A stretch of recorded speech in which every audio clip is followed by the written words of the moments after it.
सर्वदा लंबोदरं परमं सुंदरं एकदन्तं रक्तांबरं त्रिनयनं पवित्रं सच्चिदानन्दरूपाय सदसंगशक्तिहेतवे नमः शिवाय संबाय स्वयं भुवे नमो नमः नमस्ते शारदे देवी सरस्वती मतिप्रदे वसत्वं मम जीवाग्रे सर्वविद्याप्रदा भव श्रीरेणुकगणेशाख्य रेवणसिद्धादेशिकं वीरशैवमताचार्य तं वन्दे जगद्गुरुं शिवे भक्ति शिवे भक्ति शिवे भक्ति भवे भवे अन्यथा शरणं नास्ति त्वमेव शरणं मम त्वमेव शरणं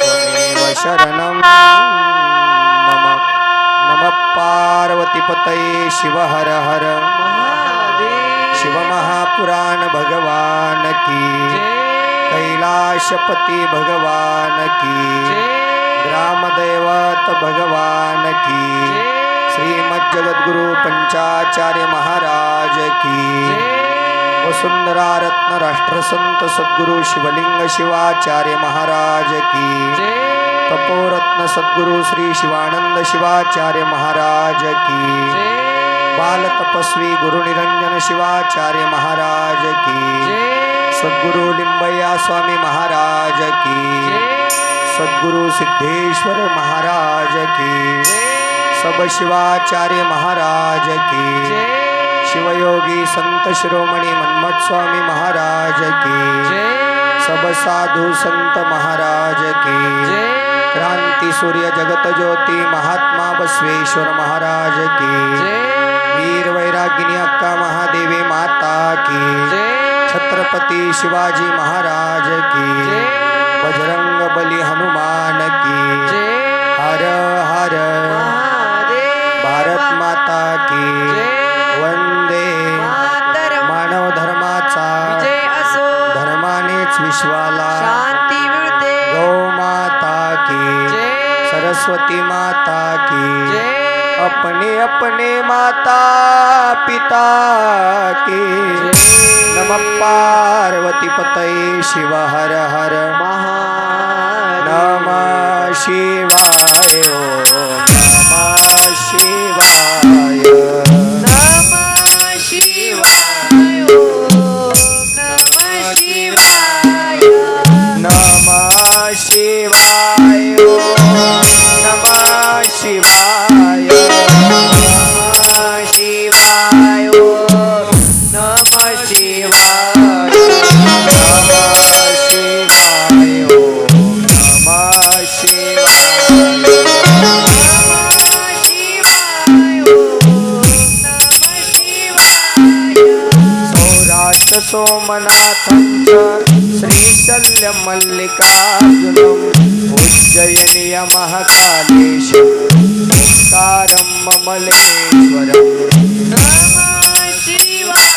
ताली वाजवा नमः शिवाय बोला परल्यं वैजनाथं काठिन्यं भीमशङ्करं हेतुबन्धे पुराणेशं नागेशं दारुकावने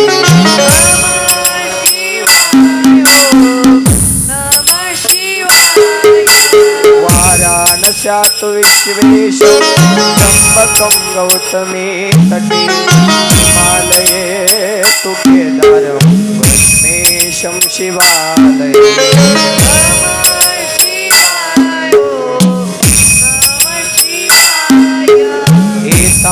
ज्योतिर्लिंगानि सायं प्राक् पठे नर सप्तजन्म कृतं पापेन विनाशति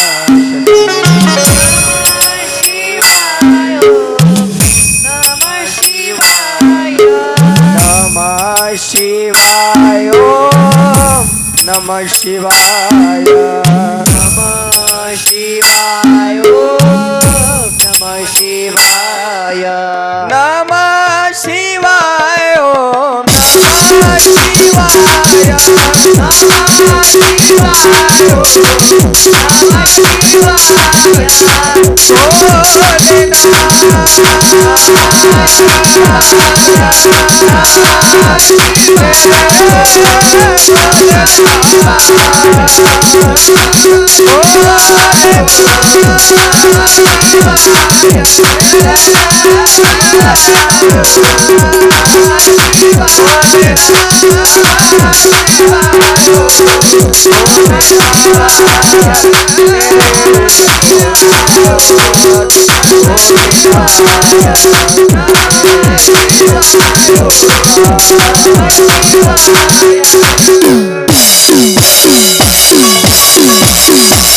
पार्वती पतये शिव हर हर. आज कुठला उपवास आहे का? नाही ना. मग जसं भोजन केले तसं भजन झालं पाहिजे. प्रेमाने हात वरती करून सर्वांनी बोला शिव महापुराण भगवान की, कैलाशपती भगवान की, सद्गुरु लिंबैया स्वामी महाराज की. हर हर. अनंत कोटी ब्रह्मांड नायक शाश्वत वैभवाचा स्वामी देवाधिदेव शंभू महादेवांच्या दिव्य चरणी अनंत कोटी साष्टांग प्रणिपात समर्पित करून झरी नगरीचे ग्रामदैवत भगवान शंभू महादेवासह पावन पुण्यभूमीतील सर्व देवी देवतांच्या दिव्य चरणी अनंत कोटी साष्टांग प्रणिपात समर्पित करून कुलगुरु शतस्थल ब्रह्मी 108 श्री गुरु डॉक्टर शांतवीरलिंग शिवाचार्य गुरु महाराज हिरेमठ संस्थान औसा जिल्हा लातूर तथा जन्मदाते आईवडील या दोन्ही गुरुवर्यांच्या दिव्य चरणी अनंत कोटी साष्टांग प्रणिपात समर्पित करून श्रीमद जगद्गुरु पंचाचार्य महास्वामीजींच्या दिव्य चरणी अनंत कोटी साष्टांग प्रणिपात समर्पित करून वसुंधरा रत्न राष्ट्रसंत डॉक्टर शिवलिंग शिवाचार्य गुरु माऊली, तपोरत्न सद्गुरु श्री शिवानंद शिवाचार्य गुरु माऊली, बाल तपस्वी गुरु निरंजन शिवाचार्य गुरु माऊली, सद्गुरु लिंबैया स्वामी महाराज गुरु माऊलीसह आंध्र, महाराष्ट्र, कर्नाटक, तेलंगणा प्रांतातील सर्व शिवाचार्य गुरु महाराजांच्या दिव्य चरणी अनंत कोटी साष्टांग प्रणिपात समर्पित करून शिवयोगी संत शिरोमणी मन्मथ माऊलीसह सर्व साधू संतांच्या दिव्य चरणी अनंत कोटी साष्टांग प्रणिपात समर्पित करून समता नायक क्रांती सूर्य जगत ज्योती महात्मा बसवेश्वर महाराज हिंदवी स्वराज्याची स्थापना करणारे छत्रपती शिवाजी महाराज आदी राजे महाराज यांना वंदन करून महामानव डॉक्टर बाबासाहेब आंबेडकर यांच्या जयंतीनिमित्त त्यांच्या स्मृतीला अभिवादन करून तीर्थक्षेत्र पुण्यक्षेत्र शिवक्षेत्र झरी या पावन पुण्यभूमीमध्ये आजच्या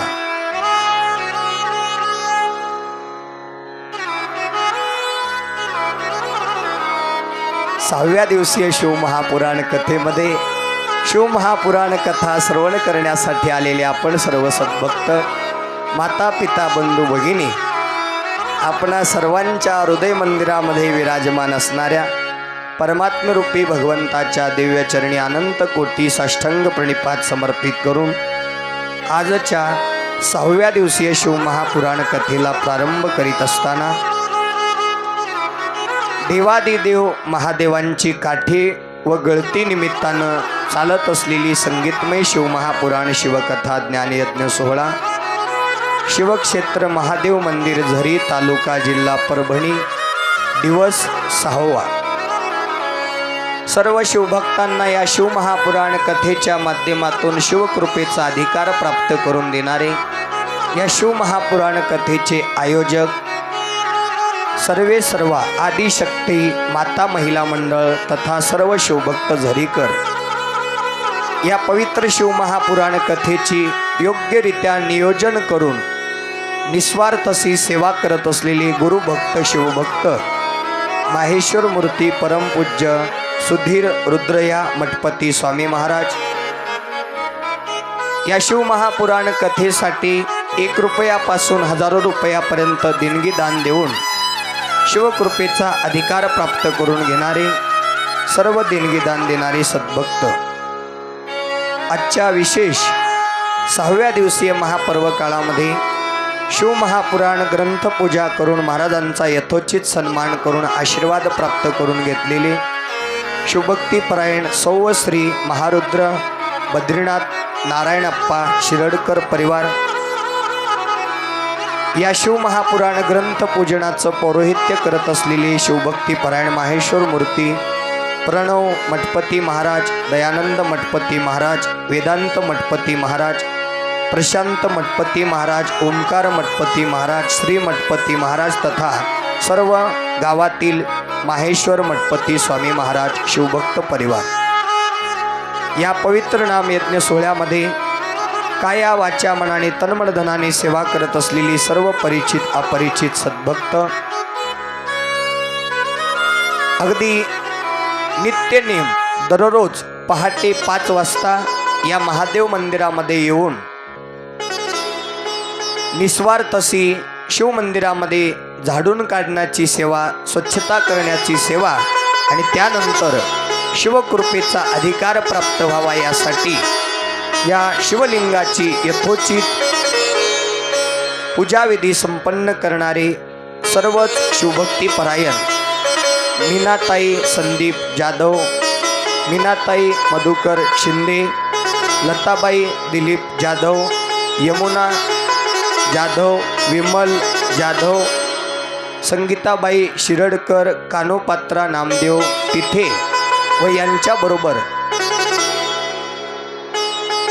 जे काही या मंदिरामध्ये येऊन सेवा करतात निस्वार्थसी भगवान शिवाच्या या मंदिरामध्ये आपली सेवा रुजू करतात अशा सर्व परिचित अपरिचित सर्व माता माऊल्या या पवित्र नामयज्ञ सोहळ्यामध्ये गेल्या अनेक वर्षापासून या काठीची सेवा करत असलेल्या शिवभक्तीपरायण पद्मिनीबाई जोंधळे परिवार या पवित्र नामयज्ञ सोहळ्यामध्ये सुंदर अशा प्रकारची माईक सिस्टम सेवा देत असलेली शिंदे मंडप सेवाचे ओनर आकाशदादा शिंदे ऑपरेटिंग करत असलेले शिवभक्तीपरायण संभाजीदादा शिंदे या शिवमहापुराण कथेसाठी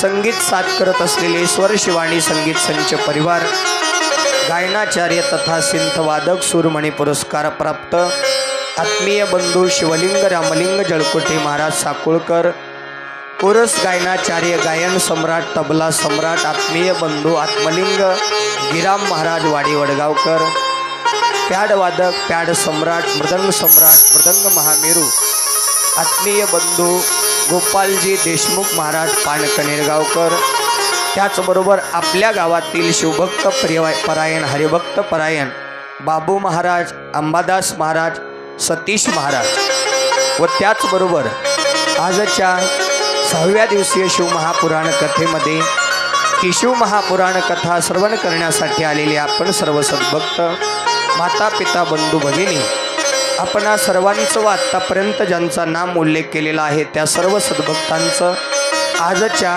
6व्या दिवसीय शिवमहापुराण कथेमध्ये हार्दिक हार्दिक स्वागत करून आपणा सर्वांना अनंत कोटी ब्रह्मांड नायक भगवान शिव परमात्मा सुख समृद्धी आयु आरोग्य धनसंपदा उदंड आयुष्याची प्राप्ती करून देऊ अशी मंगल कामना करून आजच्या 6व्या दिवसीय शिवमहापुराण कथेला आपण प्रारंभ करीत आहोत।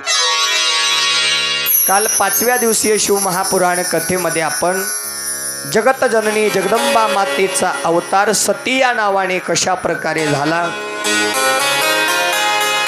या कलियुगामध्ये पोटी मुलगी म्हणून जन्माला आल्यानंतर त्या मुलीनं कोणत्या संस्काराने वाढलं पाहिजे, कोणतं आचरण जीवनामध्ये प्राप्त करून घेतलं पाहिजे, या सर्व कथा आपण काल 5व्या दिवसीय शिवमहापुराण कथेमध्ये विस्तृत विवेचन रूपाने श्रवण केलेलो आहोत।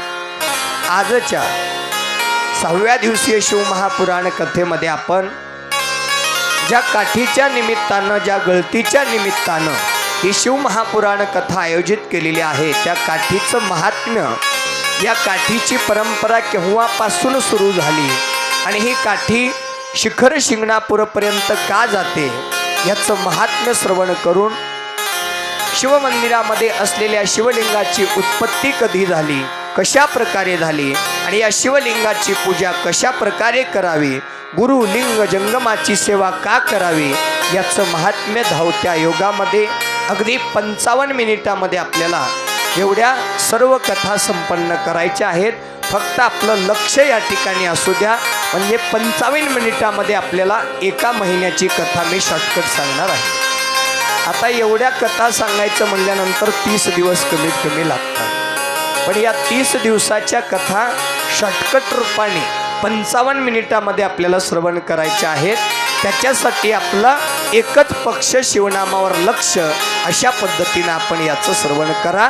आपण शिवमहापुराण कथेमध्ये प्रवेश करणार आहोत। या दैनंदिन जीवनामध्ये तुम्हा आम्हाला कल्याण आणि मुक्तीचा अधिकार प्राप्त व्हावा, याच्यासाठी केलेला अट्टहास म्हणजे ही शिवमहापुराण कथा आहे। मग ही शिवमहापुराण कथा आपल्या जीवनामध्ये कल्याण आणि मुक्ती प्राप्त करून देणार आहे। पण ही कल्याण आणि मुक्ती प्राप्त करून घेण्यासाठी आपल्याला दैनंदिन जीवनामध्ये काय करावं लागेल, याचा विचार आपण आजच्या 6व्या दिवसीय शिवमहापुराण कथेमध्ये श्रवण करणार आहोत। प्रथम श्रवण करा, या कलियुगामध्ये आपल्याला देवही होता येत नाही आणि संतही होता येत नाही। काय म्हणतोय? देवही होता येत नाही, संतही होता येत नाही, पण ऋषी मुनींनी, साधू संतांनी लिहून ठेवलेल्या या अभंगावर, गाथ्यावर आचरण करून, अभ्यास करून, त्याचं अवलोकन करून माणूस मात्र बनता येतं आणि माणूस बनण्यासाठी केलेला अट्टहास म्हणजेच ही शिवमहापुराण कथा आहे, हे नामस्मरण आहे। शिवमहापुराण की कथा कहती है, ना बनना है महान, ना बनना है धनवान, ना बनना है महान, ना बनना है धनवान, बस शिव कृपा से मेरे भोलेनाथ बना देना मुझे एक अच्छा इंसान, बना देना मुझे एक अच्छा इंसान, बना देना मुझे एक अच्छा इंसान। एक चांगला माणूस म्हणून जन्माला यावा आणि चांगलं म्हणून शेवट व्हावा, शेवट गोड झाला पाहिजे। आपण मेल्यानंतर 4 लोकांच्या डोळ्यामध्ये पाणी आलं पाहिजे, काय चांगला माणूस होता हो, आणखी 4 दिवस राहायला पाहिजे होता, हे की नाही? अन्यथा लोकांनी असं नाही म्हटलं पाहिजे, बरं झालं गावची पिढा गेली, असं म्हणायला नको। त्यामध्येच असणारे आपले कैलासवासी माहेश्वर मूर्ती महेश महाराज, रुद्रया मठपती स्वामी महाराज, त्यांनी हे जग सोडल्यानंतर आपण आपल्या डोळ्यांनी पाहिले। मी आता उदाहरण आपल्या समोरचं देतोय, पडद्याच्या पाठीमागचं नाही देत, पडद्याच्या समोरचं उदाहरण देतोय। अगदी सर्वांच्या डोळ्यामध्ये पाणी होतं, ते आमच्या या झरीचा देव आम्हाला सोडून गेला।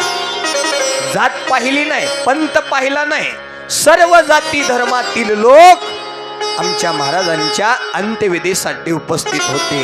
प्रत्येकांच्या डोळ्यात अश्रूंच्या धारा होत्या। हेच आमच्या महेश महाराजांनी केलेल्या चांगल्या कामाची पावती आहे। म्हणून जाताना 4 लोकांनी म्हटलं पाहिजे, काय चांगला माणूस होता, आणखी थोडे दिवस राहायला पाहिजे होता। असं जर प्रत्येकाच्या मुखामध्ये आपल्याविषयी प्रेम भावना जागृत व्हावी वाटत असेल तर जीवनामध्ये माणूस बनण्यासाठी प्रयत्न करा आणि माणसाचं वर्तन या कथेच्या, या गाथ्याच्या, या संतांनी दाखवलेल्या ज्ञानाच्या माध्यमातून आपल्या अंतःकरणामध्ये तो भाव जागृत करा। आज आपण प्रथमतः या शिवमहापुराण कथेमध्ये कल्याण आणि मुक्तीचा अधिकार प्राप्त करून घेण्यासाठी आपल्याला काय करावं लागेल, याचं विस्तृत विवेचन श्रवण करणार आहोत। बघा दैनंदिन जीवनामध्ये माता माऊल्यांनो तुम्हाला प्रश्न विचारेन. माता माऊल्या इकडं लक्ष द्या. जन्माला आल्यानंतर काय मिळावं वाटतं? सुख मिळावं, कल्याण व्हावं. आणि मेल्यानंतर काय मिळावी वाटते? मुक्ती मिळावी वाटते. बरोबर आहे की नाही? मग कल्याण आणि मुक्तीचा अधिकार आपल्याला डायरेक्ट प्राप्त होत नाही. त्याच्यासाठी लागणारं साधन आपल्या जीवनामध्ये प्राप्त करून घ्यावं लागतं. कल्याण आणि मुक्तीचा अधिकार प्राप्त व्हावा हे माणसालाच आशा नाही, तर ही आशा संतांना सुद्धा होती. काय म्हणतोय? संतांना सुद्धा कल्याण आणि मुक्तीचा अधिकार मिळावा ही अपेक्षा होती. पण संतांनी देवाच्या दरबारामध्ये या दोन गोष्टी मागितल्या नाहीत, तर या दोन गोष्टी न मागता मिळण्याचं साधन मागितलं. आणि ते साधन असं होतं, गुरु आणि लिंग जगमाची सेवा. हो गुरु आणि लिंग जगमाची सेवा.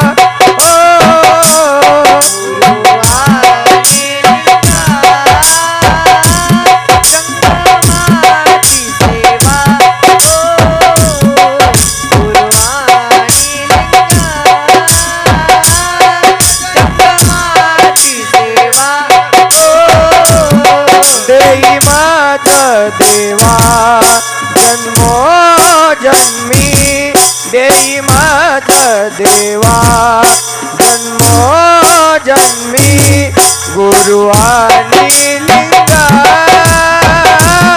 जंगमाची सेवा. हो गुरु आणि लिंग जंगमाची सेवा.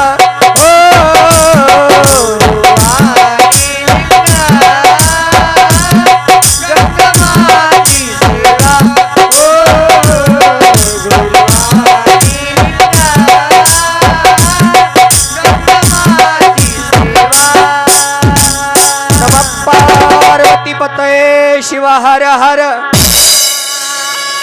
संत शिरोमणी मन्मथ माऊलींनी देवाच्या दरबारामध्ये मागितलं कल्याण आणि मुक्ती नाही मागितली. काय मागितलं? गुरु आणि लिंग जंगमाची सेवा देई मज देवा जन्मोजन्मी. संतांना माहित होतं ज्यावेळेस माझ्या हातून गुरु लिंग जंगमाची सेवा घडेल त्यावेळेस माझा महादेव न मागता मला कल्याण आणि मुक्तीचा अधिकार प्राप्त करून देणार आहे. याला प्रमाण आहे, आपुले कल्याण व्हावे ज्यांचे चित्ती त्याने शिवाप्रती शरण जावे. ज्या जीवाला कल्याण व्हावं असं वाटतंय त्यानं महादेवाला शरण जावं. ज्या जीवाला मुक्ती प्राप्त करून घ्यायचे, लक्ष्मण महाराज म्हणतात, लक्ष्मण म्हणे घ्या हो जन्म मृत्यू चुकवा हो. या भगवान शिवाचा ज्ञानरूपी प्रसाद घ्या आणि मुक्तीचा अधिकार प्राप्त करून घ्या. या दोन गोष्टी आपल्याला गुरु लिंग जंगम सेवेच्या माध्यमातून आपल्याला प्राप्त होतात. मग साक्षात संतांनी गुरुची सेवा, लिंग पूजा आणि जंगमाची सेवा मागितली तेव्हा त्यांना कल्याण आणि मुक्तीचा अधिकार प्राप्त झाला. आज कलियुगामध्ये आपल्या जीवाला सुख लागत नाही, कल्याण होत नाही, मृत्यूनंतर मुक्ती मिळत नाही. त्याचं कारण आपल्या हातून गुरु लिंग जंगमाची सेवा घडत नाही. जुनी परंपरा होती, घरामध्ये एक स्वामी जेवू घातल्याशिवाय घरातले शिवभक्त भोजन करत नव्हते. जुनी परंपरा होती. शास्त्रामध्ये हे परंपरा आहे. एक जंगम म्हणजे साक्षात शिवस्वरूप आहे. एका जंगमाची पाद्यपूजा करून, एका जंगमाला प्रसाद अर्पण करून, एका जंगमाला वस्त्र अर्पण करून, एका जंगमाला इच्छित दान दक्षिणा समर्पित करून जर आपण त्यांची सेवा केली तर साक्षात महादेवाची सेवा केल्याचं पुण्य तुम्हाला तिथं मिळतं. एवढी एका जंगमाच्या पूजनामध्ये ताकद आहे. हे मी नाही सांगत, गुरु तेच महादेव आहेत, गुरु तेच सदाशिव आहेत. याला प्रमाण दिलं गुरुदेव महादेव, गुरुदेव सदाशिव, गुरुदेवात परम नास्ति तस्मै श्री गुरवे नमः. गुरु तेच महादेव, महादेव तेच गुरु आहेत. आता कलियुगात तुम्हाला महादेव बघायचा आहे, दिसेल का? महादेव निर्गुण आहे, म्हणून त्या महादेवाने अवतार पाठवले 5 अवतार पाठवले. आपल्या शिवसंप्रदायामध्ये 5 जगद्गुरु म्हणजेच भगवान शिवाचे 5 अवतार आहेत. सत्यजात वामदेवा घोर तत्पुरुष ईशान्य या 5 मुखापासून पंच जगद्गुरूंची उत्पत्ती झाली. त्यामध्ये उज्जैन जगद्गुरु आले, श्रीशैल्य जगद्गुरु आले, केदार जगद्गुरु आले, काशी जगद्गुरु आले आणि त्याच्यानंतर शेवटी कोण राहिला आणि रंभापुरी जगद्गुरु आले. असे 5 जगद्गुरु शिवाचे अवतार घेऊन या शैव संप्रदायाच्या उद्धारासाठी अवतार घेतला. मग आता या कलियुगामध्ये प्रत्येकाच्या घरापर्यंत हे 5 जगद्गुरु येऊन आपल्याला आशीर्वाद देऊ शकत नाहीत. म्हणून त्यांच्या पश्चात प्रत्येक गावी प्रत्येक तालुक्यामध्ये एका मठाची स्थापना करण्यात आली आणि त्या मठामध्ये एक माहेश्वर कुळातून जंगम कुळातून एक बटू म्हणजेच एक स्वामी त्या गादीला अर्पण करण्यात आला. तेच शिवाचार्य गुरु महाराज म्हणून प्रचलित झाले. मग अनेक वेळेला शिवाचार्य गुरु महाराजांची देखील आपल्याला सेवा करण्यासाठी मठात जाता येत नाही. त्यांना इथं आपल्याला अन्न होऊ शकत नाही. म्हणून शिवाचार्य महाराजांच्या पश्चात प्रत्येक गावामध्ये एका जंगमाची नियुक्ती करण्यात आली. ज्या वेळेस जगद्गुरूंची सेवा घडत नाही, शिवाचार्यांची सेवा घडत नाही, त्यावेळेस आपल्यासाठी साक्षात जगद्गुरु शिवाचार्य आणि महादेव म्हणजेच साक्षात जंगम स्वामी महाराज असतात. एका जंगम स्वामी महाराजांचं दर्शन घेणं म्हणजे महादेवाचं दर्शन घेतल्याचं पुण्य प्राप्त होतं. शिवाचार्य महाराज वेगळे नाहीत, लिंग पूजा वेगळी नाही आणि जंगम वेगळा नाही. हे 3 रूप ब्रह्मा विष्णू महेशच्या सारखे एक आहेत. हे सागर महाराज मनाने नाही सांगत, तर संत शिरोमणी मन्मथ माऊलींनी परमरहस्यामध्ये 12व्या अध्यायामध्ये 32 क्रमांकाची ओवी आपल्या समोर ठेवलेली आहे. उघडून पाहू शकता तुम्ही गेल्यावर. गुरु लिंग जंगम या तिहींच्या पूजेचा एकची नेम, या तिघांना एक मानोनी पूजिजो, तो भक्त मुकुट मनी शिवाचारासी. मन्मथ माऊली म्हणतात, जो भक्त गुरुची पूजा करतो, गुरुची सेवा करतो, लिंग पूजा करतो, जंगमाची सेवा आणि जंगमाची पूजा करतो, तो भक्त भगवान शिवाच्या शिराचा मुकुटमणी आहे असं भगवान शिव स्वतः म्हणतात. मग गुरु वेगळे नाही, इष्टलिंग वेगळा नाही आणि जंगम वेगळा नाही. म्हणून ज्या गावामध्ये जे माहेश्वर जंगम आहेत त्या जंगमांची आपण नित्य नेम पाद्य पूजा केली पाहिजे. मी काय म्हणतोय, नित्य नेम. जुनी परंपरा होती की एक स्वामी जेवू घातल्याशिवाय घरामध्ये शिवभक्त जेवण करत नव्हते. आज किती जणांच्या घरामध्ये परंपरा आहे की रोज सकाळी एक स्वामी जेवू घातल्याशिवाय तुम्ही जेवत नाही? हात वरी करा.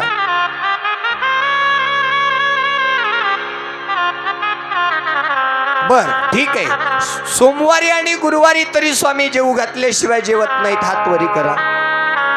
इल्ले इथंही नाही. वा, असं तुमच्यावरून काहीतरी उतरावून टाकू वाटले मला. नुसतं भजन म्हणून रात्रभर बेजार झाली. गुरु आणि लिंग जंगमाची सेवा देही मज देवा जन्मोजनी. रात आणि दिवस हाच अभंग म्हणून म्हणून म्हणून आपल्याला त्या भगवान शिवाचा लळा लागला. पण या अभंगातला अर्थ, अभंगातलं आचरण मात्र आपण केलं नाही. अभंग म्हणता म्हणता बरेच जण अभंग बदलू लागले. गुरु आणि लिंग वाण्याची सेवा बदलला अभंग. अनेक वेळेला असा प्रसंग येऊ लागलाय. जगत ज्योती महात्मा बसवेश्वर महाराजांनी 12व्या शतकामध्ये नित्य नेम ठेवला होता. 1008 जंगमांची पाद्य पूजा करून 1008 जंगमांना जेवू घातल्याशिवाय जगत ज्योती महात्मा बसवेश्वर महाराज तोंडामध्ये पाण्याचा थेंब घेत नव्हते. म्हणून आपण नित्य नेमाने दररोज एक तरी स्वामी घरामध्ये बोलवावा, पद्यपूजा करावी, आरती करावी, त्यांना प्रसादाची व्यवस्था करावी, इच्छित दानदक्षिणा देऊन शिवपूजा केल्याचं पुण्य आपल्या जीवनामध्ये प्राप्त करून घ्यावं. स्वामींना जेवू घालणं म्हणजे काय रिकामं नाही, त्याच्या पाठीमागे फळ आहे, फळ. आपल्या घराची वास्तुशांती होते, आपल्या कुंडलीतील दोषाची शांती होते, आपल्या घरामध्ये यज्ञ याग होम हवन होतो आणि आपण शांती कोणाच्या हाताने करतो? स्वामींच्या हाताने करतो. स्वामी महाराजांना 11,000 5,000 दक्षिणा देतो. शांतीच्या दिवशी स्वामींना जीव घालतो. आणि बरेच जण म्हणतात आम्ही शांती केली म्हणजे त्याच्या बदल्यामध्ये स्वामींना दक्षिणा दिली, जीव घातली, असं बरेच जण म्हणतात. पण मी तुम्हाला प्रश्न विचारेन, वास्तुशांती स्वामींच्या हाताने करता, स्वामींना जीव घालता, स्वामींना दान धर्म करता, याच्या पाठीमागे फळ तुम्हालाच आहे. ते फळ आहे का? स्वामींना जीव का घालावं? महाराजांनी सांगितलं म्हणून घालावं का? स्वामींच्या हाताने शांती केल्यानंतर स्वामींना दक्षिणा का द्यावी? महाराजांनी सांगितली म्हणून का? स्वामींना शांती झाल्यानंतर पाद्यपूजा करून जीव का घालावं? एक की नाही, लक्षपूर्वक आहे का? आपले दोष दूर व्हावे म्हणून. बरोबर आहे. स्वामींच्या हाताने शांती पूजा झाल्यानंतर तुमचे दोष निवारण होतात. बरोबर आहे, हे शास्त्र सांगतं. मग तुमच्या शरीरातली जी काही शांती आहे, तुमच्या ग्रहातले जे दोष आहेत, घरातली जी काही वास्तू दोष आहेत, ते नेमकं कुठं जातात हो? पूजा केल्यानंतर कुठं जातात? फिरायला पाताळात जातात का? फिरायला वरती आबाळात जातात का? कुठं जातात? कुठं जातात? आम्हाला का माहिती आहे. मला कुठं जातात? तर त्याचं कारण आहे का? जे तुम्ही स्वामींना जेवू घालता, जे स्वामींना दान दक्षिणा देता की नाही, त्या जेवणाच्या रूपानं स्वामीच्या पोटात ते सगळे दोष जातात. म्हणून स्वामीला जेवू घालायचं फुकट नाही. तुम्ही दिलेल्या दक्षिणेने तुमच्या घरातला वाईट दोष, वास्तू शांती, निघालेली शांती निघून जाते आणि स्वामीच्या घरामध्ये येते. म्हणून स्वामीला दान धर्म केलं जातं. आणि हळूच सांगतो, म्हणूनच स्वामी महाराजांचं घर 2 मजली नसते. म्हणूनच स्वामी महाराजांना रोड टच जमीन नसते. म्हणूनच स्वामी महाराजांना फिरायला गाडी नसते. जोळीशिवाय पर्याय नाही. तुमचे सगळे दोष स्वामीच्या घरात, म्हणून स्वामींची प्रगती फुल स्टॉप. तरी देखील स्वामी तुमच्यासाठी अहोरात्र त्या ठिकाणी प्रयत्न करत असतात. शिवस्वरूप होऊन शिष्याचं कल्याण होण्यासाठी प्रयत्नशील असतात. उगी फुकट दक्षिणा द्यायची नसते, फुकट जेवू घालायचं नसतं. त्याच्या बदल्यात तुम्हाला पुण्यन स्वामीला पाप चढतं. कोणाचं? तुमचं पाप स्वामीच्या पदरात जातं. स्वामींचे घर आहे तिथंच आहे. मग एवढा त्याग सुद्धा त्यांनी पचवला, अवलोकन केला आणि या शिष्याच्या कल्याणासाठी अहोरात्र प्रयत्न केला. आणि तुम्ही आम्ही पूजा झाल्यानंतर जीव घातल्यानंतर 11 रुपये दक्षिणा हातात ठेवता. जीवाला काहीतरी वाटू द्या जरा. आजीमाय ऐकू येऊ लागले ना? समोर बसलेली आजीमाय ऐकू येते ना क्लिअर कट? वा, म्हणजे आहे अगोदर सगळं ठीक आहे. तेल पुडा किती रुपयाला झालाय? तेलाचा पुडा मायो न हो, किंमत सांगा.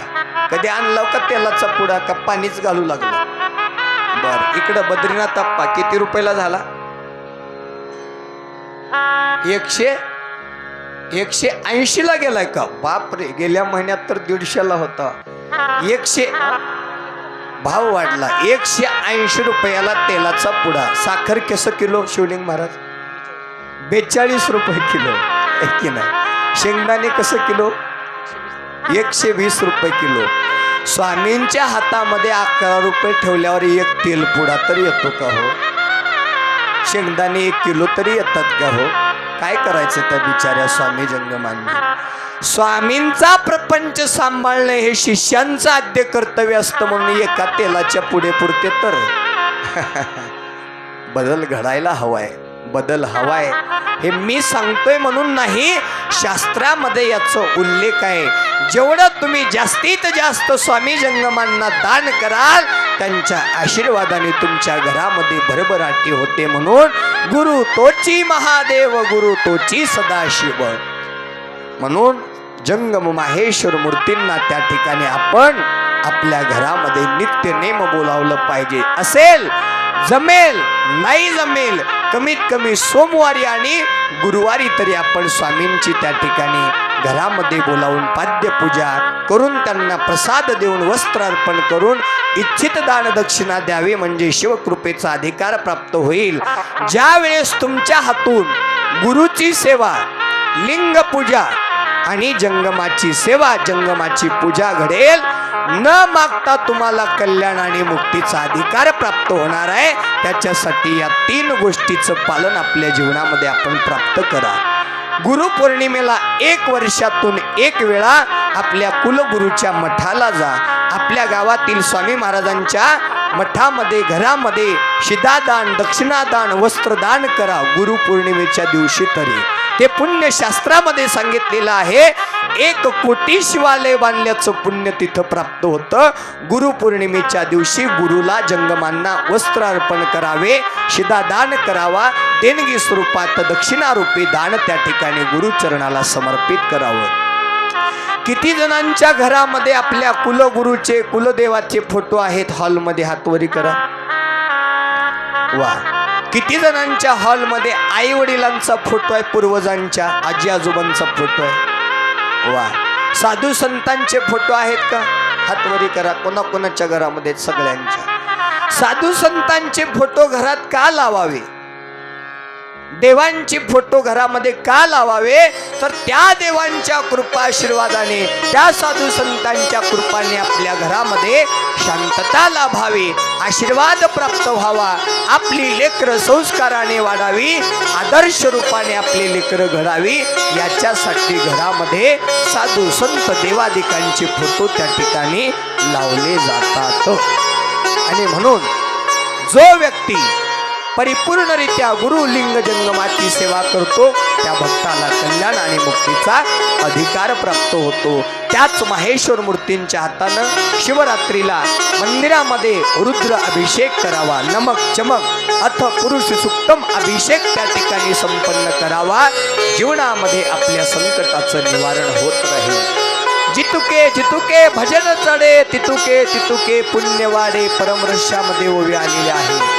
जितकं तुम्ही भक्ती कराल तेवढं तुमचं पुण्य वाढतं. म्हणून करून पहा, केल्याने होते, आधी केले पाहिजे. त्याच्यासाठी भक्ती जीवनामध्ये सोबत येणार आहे, परमार्थ सोबत येणार आहे, शिवकृपा सोबत येणार आहे, गुरुनं दिलेला इष्टलिंग सोबत येणार आहे, गुरुनं दिलेली रुद्राक्षाची माळ सोबत येणार आहे. बाकी सगळं आपल्याला इथं सोडून जायचं आहे. म्हणून सावध व्हा आणि या भक्तीच्या, सेवेच्या, परमार्थाच्या मार्गाला लागा. आज आपण गुरु लिंग आणि जंगम सेवेने मुक्तीचा अधिकार प्राप्त करून घेऊन या शिव महापुराण कथेमध्ये प्रवेश करणार आहोत. शिवलिंगाची उत्पत्ती कशी झाली, थोडं धावत्या योगामध्ये सांगणार आहे. शिवलिंगाची उत्पत्ती कशी झाली?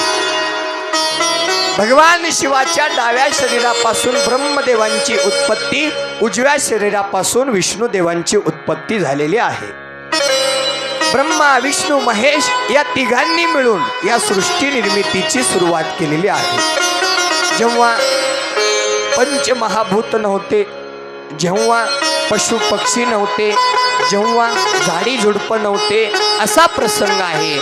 सर्वत्र अंधार पसरलेला आहे आणि त्या प्रसंगामध्ये भगवान शिवानी ब्रह्मदेवाला सृष्टी निर्माण करण्याचंच म्हणजे जन्माला घालण्याचं कारभार सोपवला आणि विष्णुदेवाकडे त्याचं पालन करण्याचा कारभार सोपवला.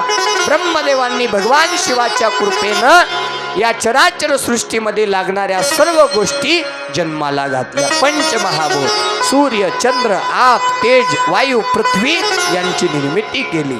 पशु पक्ष्यांची, झाडा झुडपांची निर्मिती केली आणि त्याच्यानंतर या मानवांची उत्पत्ती झाली आणि या सर्वांचं पालन पोषण विष्णुदेव करू लागले. मग आता सुंदररित्या या सृष्टीची निर्मिती झालेली आहे. पण देवलोकामध्ये एक प्रसंग आला. भगवान विष्णुदेवांची धर्मपत्नी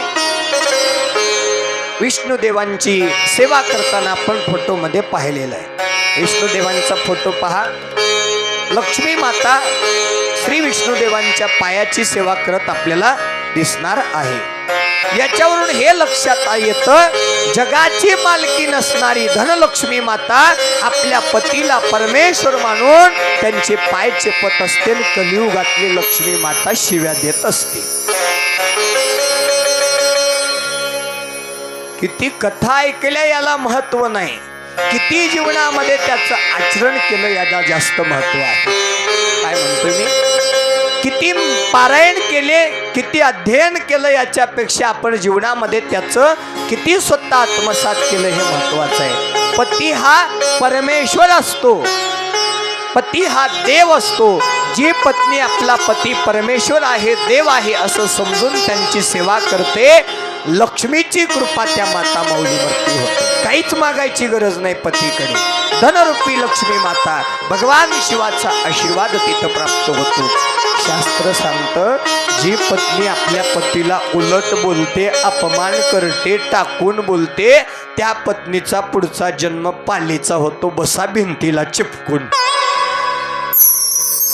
महाराज आतापर्यंत बोललेलं कसं हो? आतापर्यंत बोललेलं आजच महादेवाच्या चरणावर सोडा, कारण महादेव जागृत आहे बरं का. मला सुद्धा झोपू दिला नाही परवाच्या रात्री. आता प्रसन्न नाही सांगत. झाकली मुठ 1.25 लाखाची. सद्गुरु लिंबया स्वामी महाराज एकीकडे आणि एकीकडे हे तुमचा भोळा महादेव. रात्रभर झोपू दिला नाही. प्रसंग सगळा दैविश महाराजांना सांगितलाय. जर ऐकून घ्यायचं असेल तर त्यांच्याकडून ऐका. झाकली मुठ 1.25 लाखाची. आणि म्हणून आज त्या महादेवाच्या चरणावर आतापर्यंत बोललेलं सगळं सोडा आणि इथून पुढे आमचा पती देव आहे म्हणून सेवा करा. घरच्या पतीची सेवा करा. जगाचा अधिपती तुमच्या सगळ्या संकटामध्ये धावून आल्याशिवाय राहणार नाही. ही ताकद त्या सेवेमध्ये आहे. हीच सेवा लक्ष्मी मातेनं आपले पती विष्णुदेवांची केलेली आहे. आणि ही सेवा सुरू असताना ब्रह्मदेव त्या ठिकाणी अवतारित झालेले आहे. ब्रह्मदेवांचं त्या ठिकाणी आगमन झालं आणि ब्रह्मदेव त्या ठिकाणी या विष्णुदेवांना बोलू लागलेले आहेत, पुत्रा उठ, मी तुझा ईश्वर आहे, मी या जगाचा मालक आहे, मी तुझा पिता आहे, उठ आणि मला नमस्कार कर. कोण म्हणतंय? कोण म्हणतंय? ब्रह्मदेव विष्णुदेवांना बोलू लागले. ब्रह्मदेवांना राग आला, विष्णुदेवांना राग आला की ब्रह्मदेव हे काय चित्र विचित्र बोलता आहेत. या जगाची उत्पत्ती ब्रह्मदेवांनी केली, ब्रह्मदेव मालक आहेत असं ब्रह्मदेवांनी सांगितलं आणि विष्णुदेवांना याचा राग आला. विष्णुदेव उठून उभा राहिले. अरे पुत्रा, काय बोलतो आहेस? या जगाचा मालक मी आहे, या जगाचा पिता मी आहे, मी या सृष्टीची निर्मिती केलेली आहे. ब्रह्मदेवांना हे उत्तर अपेक्षित नव्हतं. राग आला. आणखी वेळ आहे, सावध हो, मला शरण जा,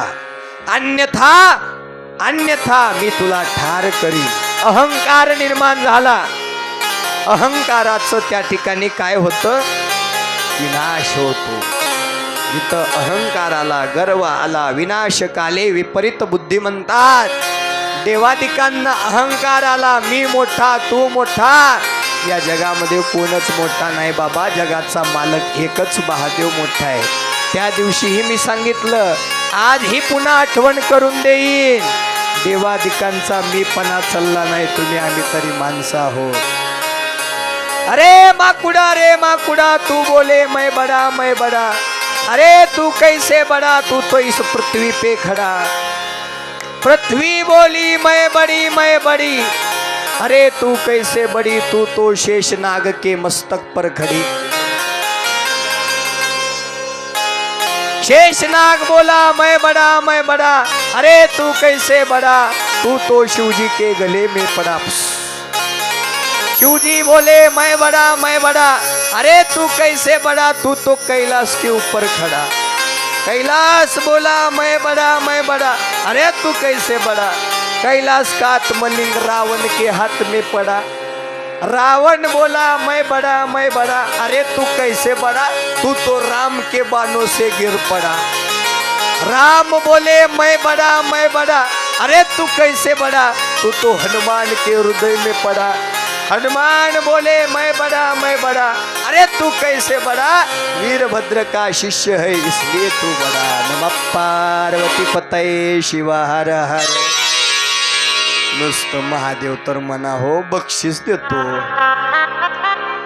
हे पहा तुम्ही जय जय म्हणलात तुम्ही टाळ्या वाजवलात तुम्ही पाऊल खेळलात तुम्ही नामस्मरण केलात याचं पुण्य मला मिळणार नाही बरं का आणि जाताना काही सुधीर महाराज 2 लाखाचा चेक जास्त देणार नाही जेवढं ठरलंय तेवढंच ठरलंय तुम्ही म्हणलेलं पुण्य तुमच्या पदरात याच्यासाठी जय जयकार प्यार से बोलिए नमः पार्वती पतये शिव हर हर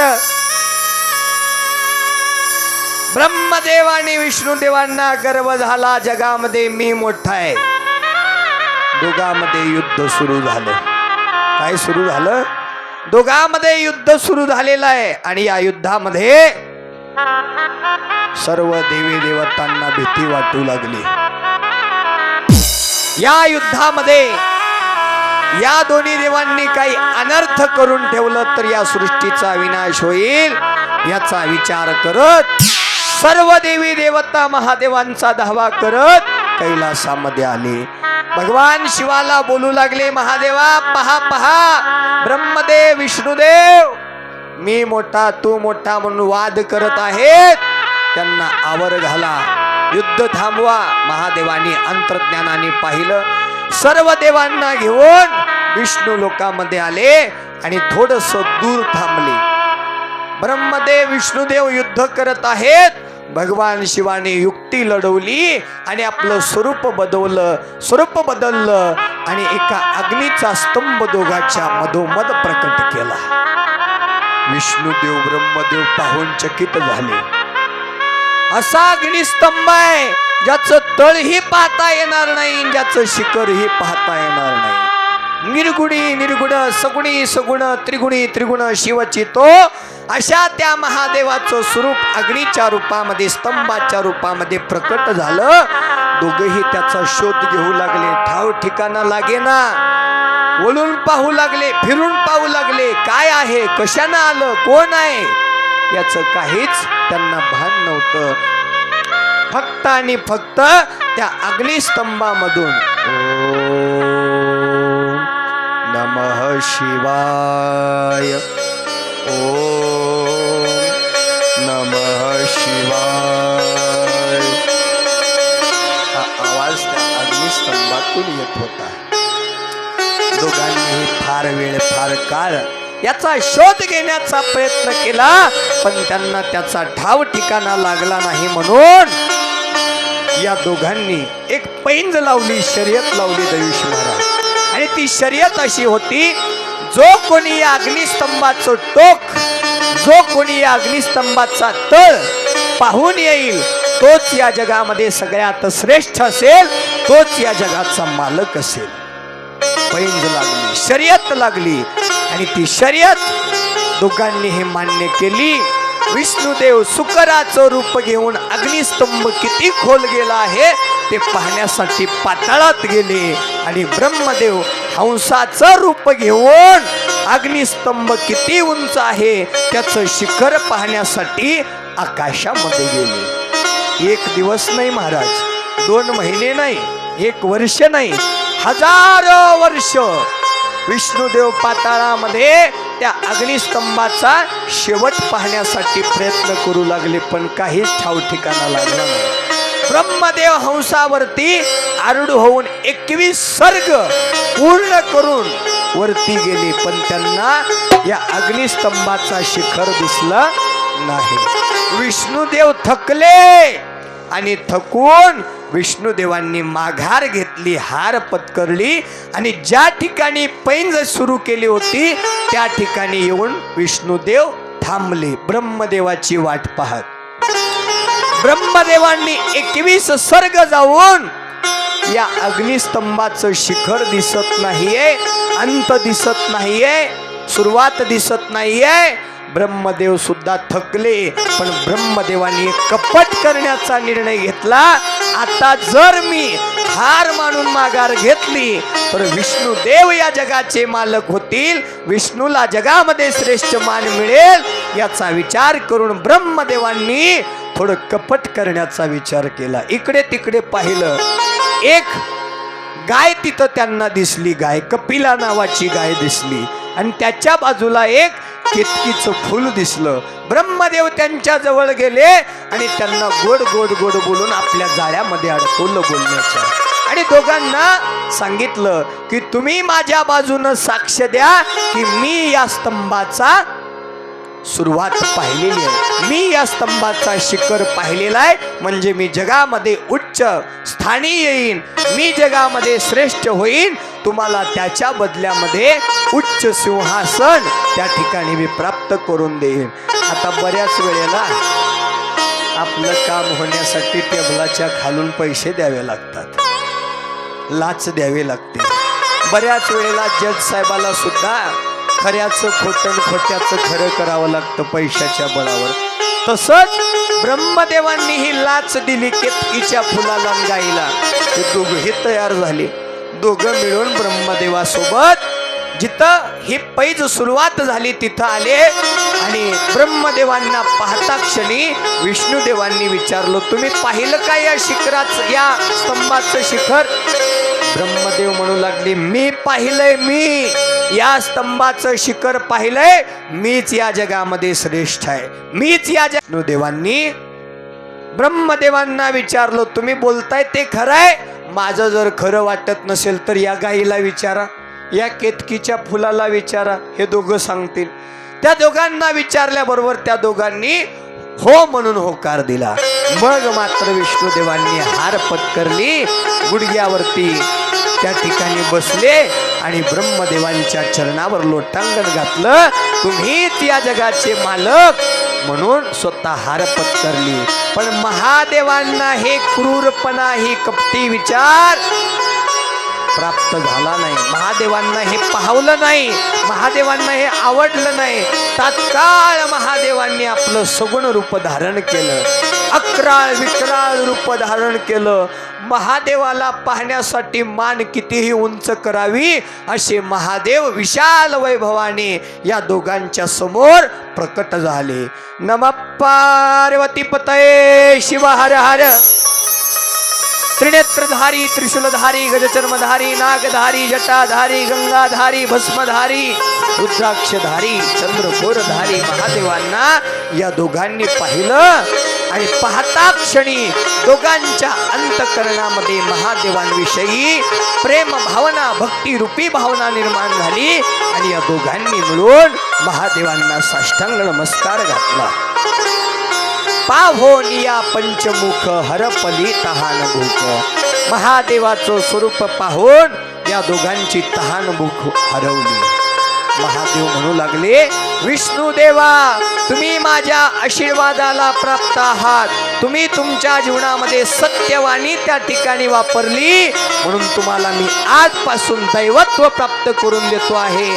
जसा मी या जगामध्ये श्रेष्ठ आहे तसंच तुम्हाला श्रेष्ठ मान देत आहे. आणि म्हणून विष्णुदेवांना आशीर्वाद दिला. पण रागाने ब्रह्मदेवांकडे पाहून महादेव म्हणाले, ब्रह्मदेवा तुम्ही तुमच्या कपटी विचारासाठी खोटं बोललात की तुम्ही या स्तंभाचं मुख पाहिलात, तुम्ही खोटं बोललात, तुम्हाला शिक्षा झालीच पाहिजे. म्हणून महादेवाने आपल्या जटेतलं एक केस बाजूला काढलं आणि ते त्या पृथ्वी तलावर टाकल्याबरोबर लगेचच त्या ठिकाणी महाकाली काल भैरवनाथाचं त्या ठिकाणी अवतार झाला. बोलो काल भैरवनाथ महाराज की. काल भैरवाला महादेवांनी आज्ञा केली, ज्या मुखानं ब्रह्मदेवानी खोटं बोललेलं आहे ते मुख महादेवांनी शिरच्छेद करायला सांगितलं, धडापासून वेगळं करायला सांगितलं. या ठिकाणी काल भैरवनाथांनी आपलं धारधार शस्त्र उगारलं आणि ज्या मुखानं ब्रह्मदेवानी खोटं बोललं ते ब्रह्मदेवाचं पाचवं मुख त्या तलवारीनं छेदून टाकलं. ब्रह्मदेव 4 मुखाचा झाला. थर थर थर थर थर थर कापू लागलेले ब्रह्मदेव महादेवाच्या पायावर लोटांगण घालून क्षमा यातना करू लागले. महादेवा मला क्षमा करा, मला शिक्षा देऊ नका. महादेव म्हणू लागले, आजपासून तुझी पूजा कोण करणार नाही. ज्या मुखानं तू खोटं बोलला त्या ब्रह्मदेवाचं कुणी मंदिर बांधणार नाही. ब्रह्मदेवाला आजपासून मी देवपूजेपासून बहिष्कृत करत आहे, असा शाप महादेवांनी ब्रह्मदेवाला दिला. ब्रह्मदेव थरथर थरथर कापून क्षमा यातना करू लागले आणि हा श्राप मागे घेण्यासाठी विनंती करू लागले. महादेव म्हणू लागले, हा श्राप आता माझ्या मुखातून गेलाय, हा माघारी घेता येणार नाही.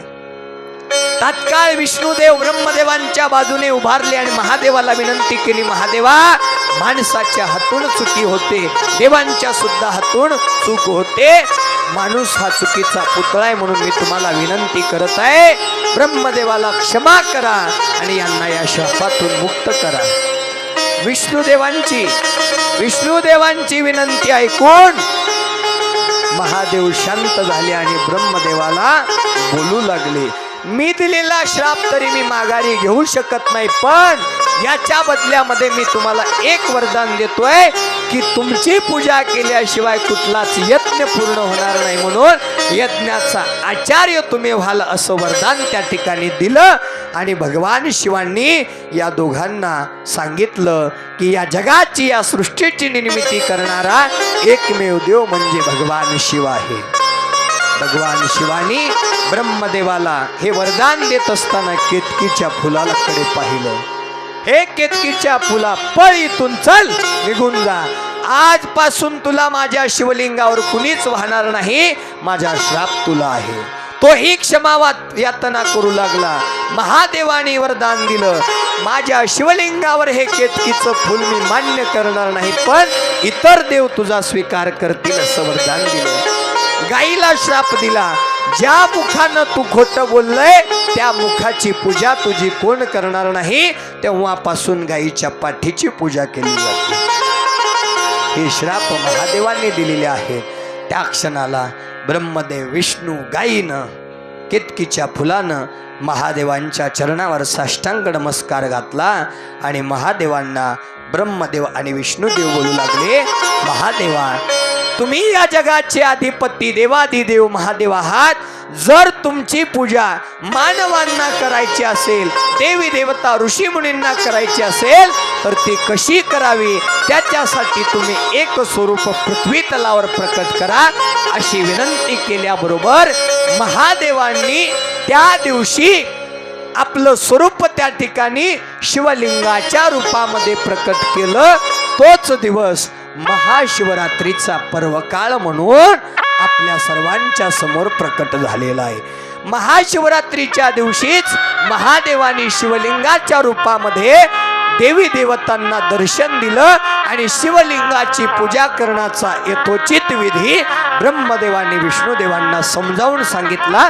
शिवलिंगाची पूजा कशी करावी, कोणत्या दिशेला बसून करावी, कोणते मंत्र म्हणून करावी आणि बिल्व वाहण्याचा महिमा या भगवान शिवाने या शिव महापुराण कथेमध्ये विष्णुदेवाने ब्रह्मदेवांसमोर प्रकट केलेला आहे. तो महिमा आपण श्रवण करूया. शिवलिंगाची पूजा कशी करावी. शिवलिंगाची स्थापना केली जाते शिवमंदिरामध्ये. उत्तरेकडे जलधारा, अशा प्रकारे शिवलिंगाची स्थापना केली जाते. आता या शिवलिंगाची पूजा करण्यासाठी सामुग्री सांगितलेली आहे, वस्तू सांगितलेल्या आहेत, त्या सर्वांनी श्रवण करा. शिवलिंगाच्या पूजेसाठी तांबड्या तांब्यामध्ये 1 लोटा जल असावं. गावरान गाईचं 1 लोटा तांबड्या तांब्यामध्ये दूध असावं.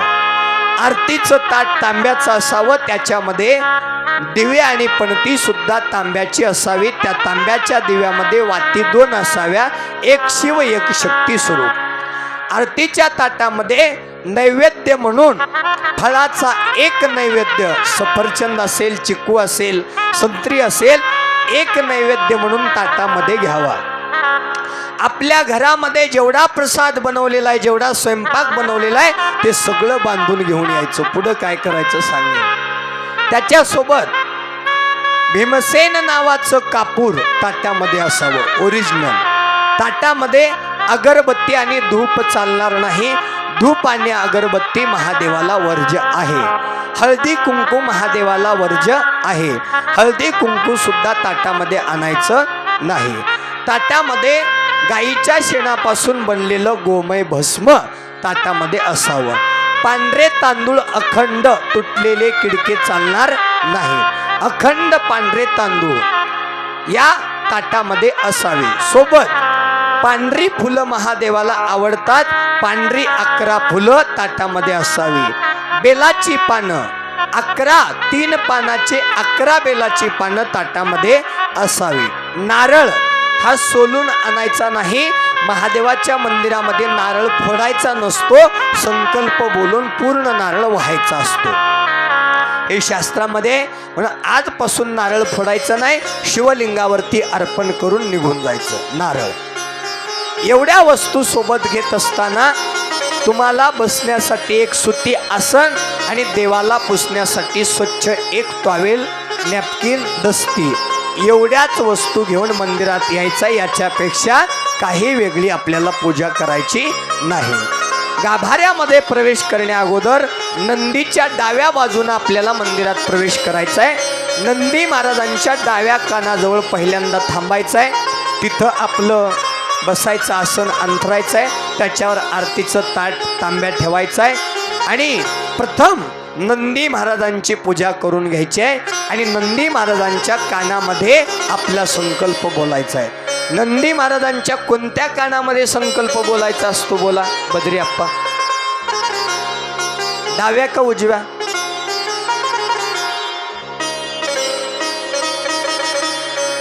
कधी बोलले का नाही तुम्ही? हा ताई, कोणत्या? डाव्या. एकदा जोरदार टाळ्या वाजवा. आठवण करून देतो, टाळ्या वाजवल्यानंतर अटॅक आणि झटका येत नाही म्हणून टाळ्या वाजवा. नंदी महाराजांच्या डाव्या कानामध्ये बोललेला संकल्प डायरेक्ट महादेवांपर्यंत पोचतो. महादेवाजवळ काही एक काम नाही, भरपूर गर्दी असते. त्या गर्दीतून रिकामा झाल्यानंतर नंदी महाराज आपला संकल्प सांगतात म्हणून आपला संकल्प नंदी महाराजांच्या डाव्या कानामध्ये सांगायचा. कारण महादेवांचे पिये म्हणून नंदी महाराजांची नियुक्ती आहे. महादेवांना भेटायचं असेल तर नंदी महाराजांच्या वतीनं अपॉइंटमेंट घ्यावी लागते, है की नाही? नंदी महाराजांच्या माध्यमातून आपल्याला महादेवाची भेट होते म्हणून नंदी महाराजांच्या कानामध्ये आपला संकल्प बोलायचा आणि सर्व साहित्य घेऊन उजवा पाय ठेवून गाभाऱ्यामध्ये प्रवेश करायचा. जर गाभारा स्वच्छ असेल तर ठीक, नसेल तर स्वतः झाडू घेऊन गाभारा स्वच्छ करून घ्यायचा. त्याच्यानंतर जलधारी ज्या दिशेला वाहते तिकडं आपलं मुख झालं पाहिजे आणि पाठ दक्षिणेकडे झाले पाहिजे. आता आपली जलधारा कोणत्या दिशेला वाहते? समोर, म्हणजेच उत्तरेकडे.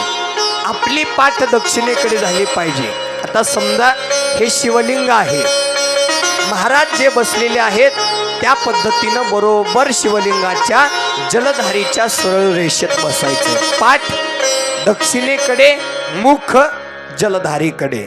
आसन टाकून आसनावर बसायचं आहे.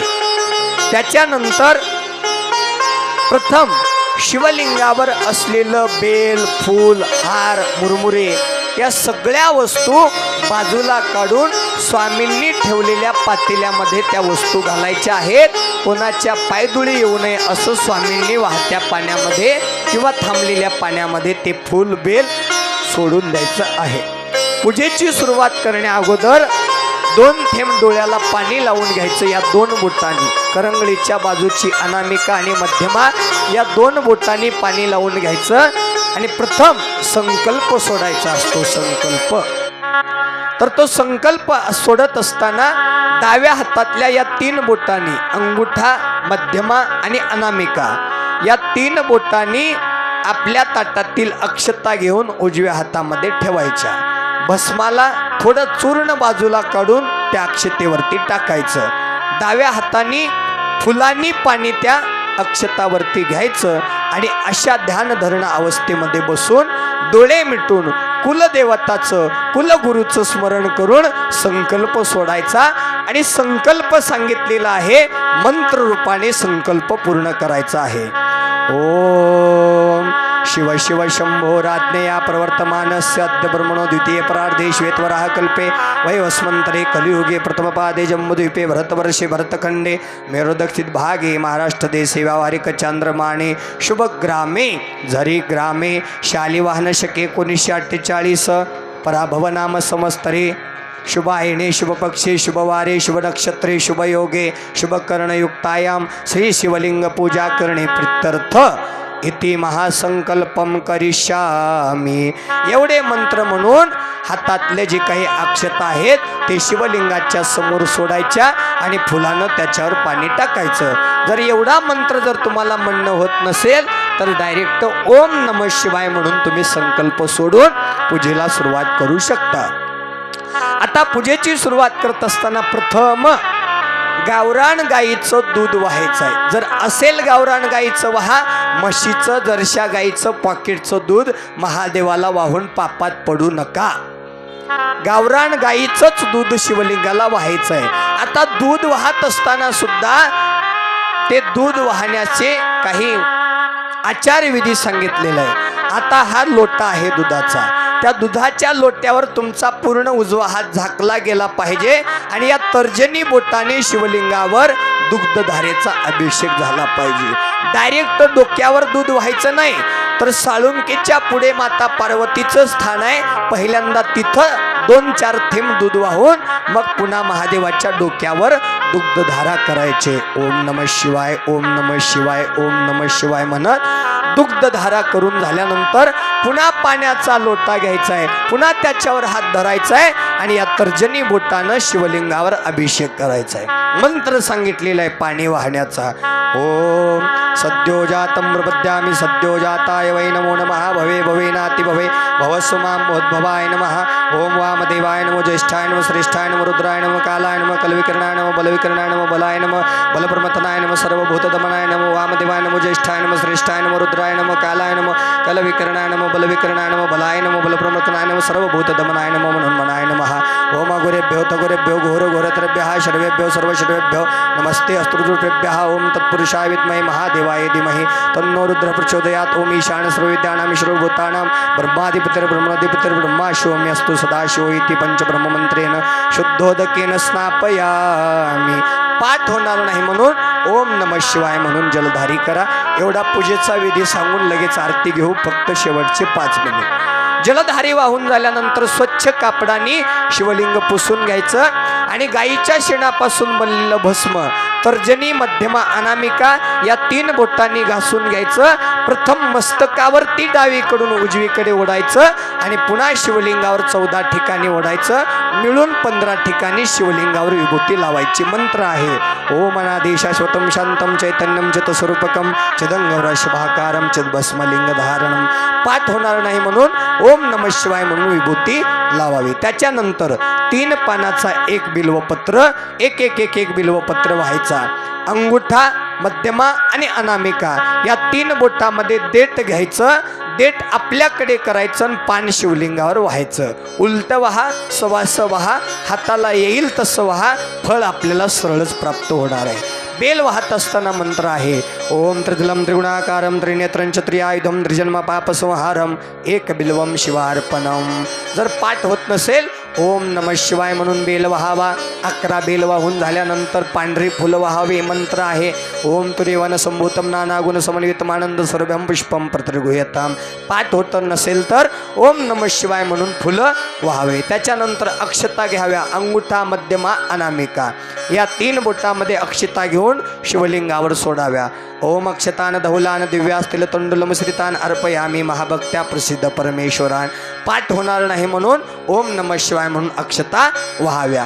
आता आली वेळ नैवेद्य दाखवण्याची. शिवलिंगावर साखर ठेवायचं नाही, पेढा ठेवायचं नाही, मुंग्या लागायला गोंधळ करायचा नाही. देव काय खात नाही. नैवेद्य फळाचा 1 शिवलिंगावर ठेवायचा आणि जो बांधून आणलेला स्वयंपाक आहे तो त्यातला 1 भाग त्या ठिकाणी शिवलिंगाला समर्पित करून पाणी फिरवून त्या ठिकाणी तो स्वयंपाक घरामध्ये घेऊन सगळ्यांनी भोजन करायचा.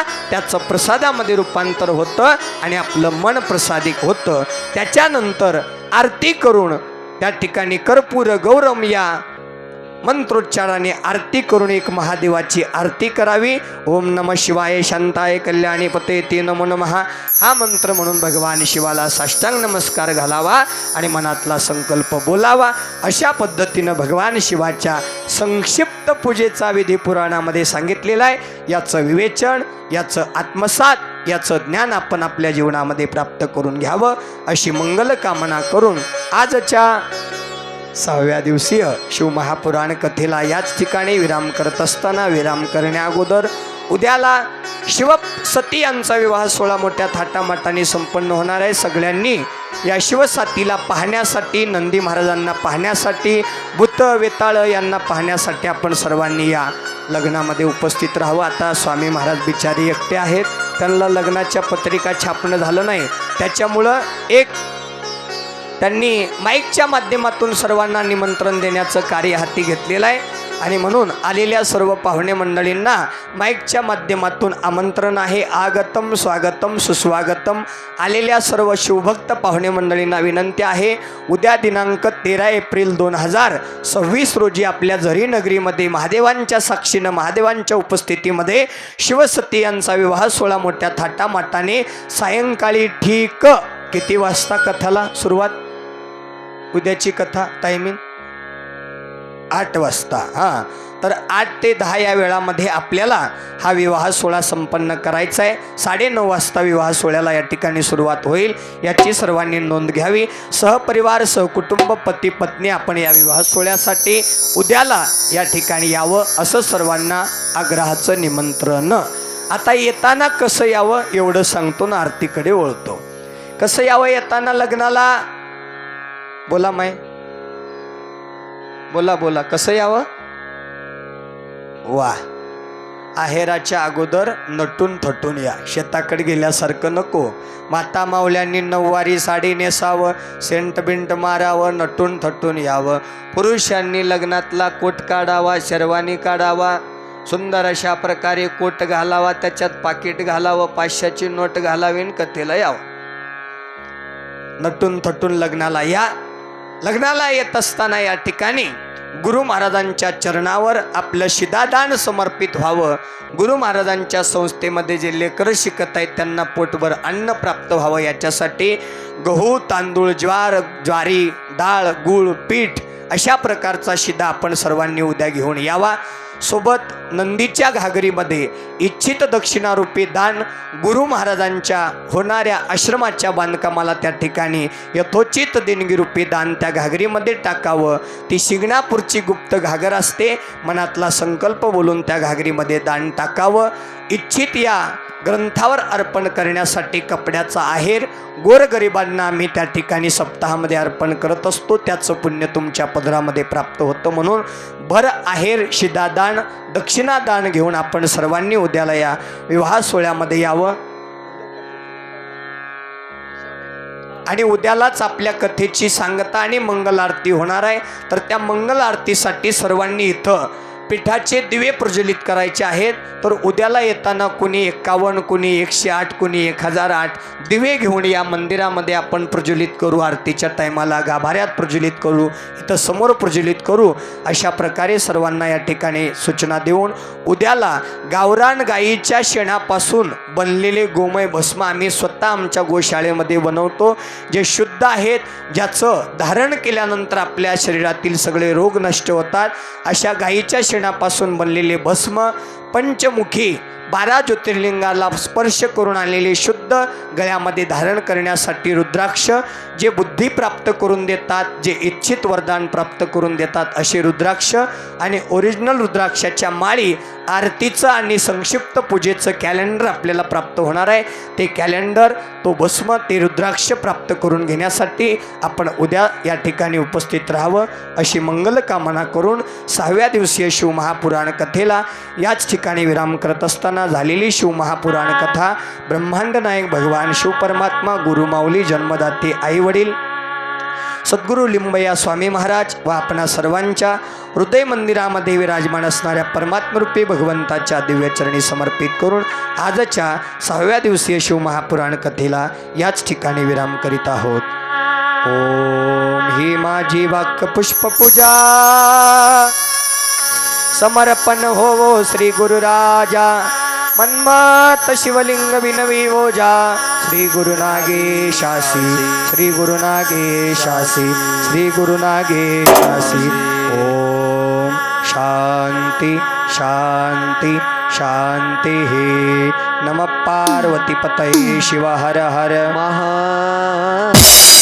आरतीसाठी उठून भरायचं आहे. चल.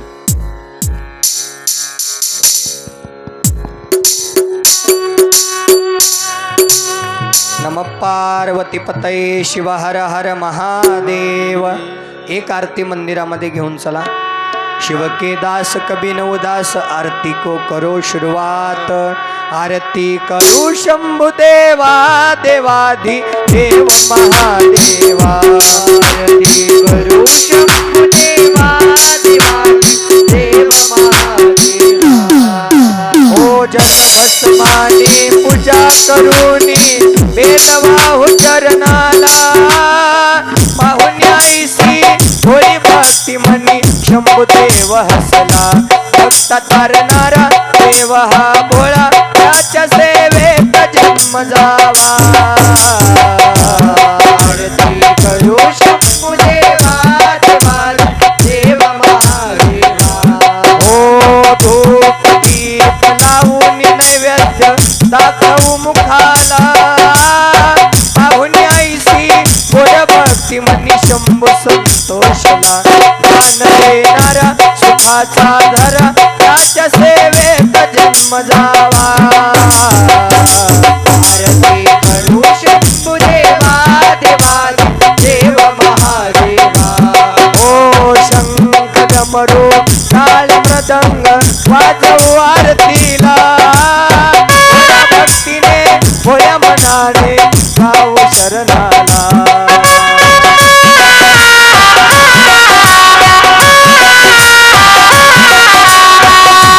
डमरू टाळ मृदंग वाजवू आरतीला. होया भक्तीने होया मनाने जाऊ शरणाला. कुमार गाई पाक देवा मारी कुमार गाई पाक देवा मारी त्याच्या सेवेत जन्म जावा. आरती करू शंभुदेवा देवा देव महादेवा.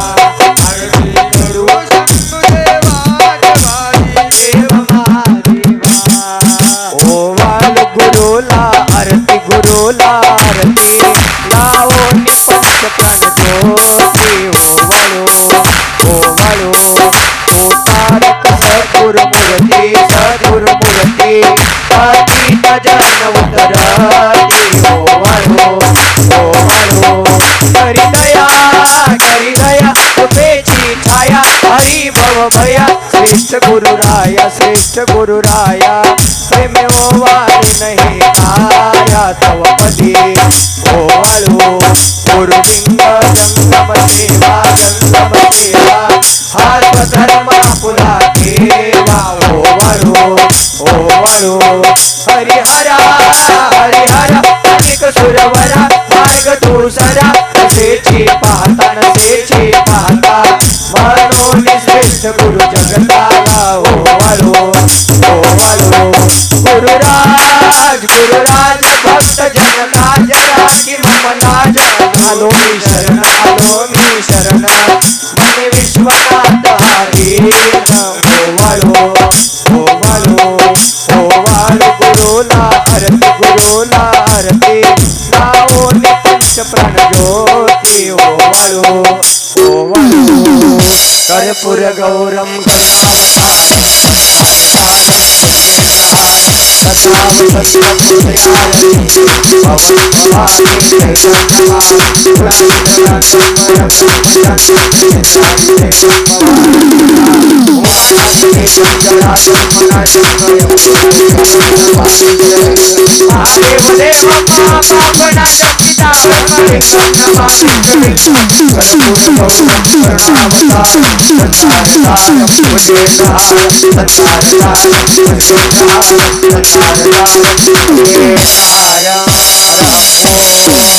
यद्देन यत्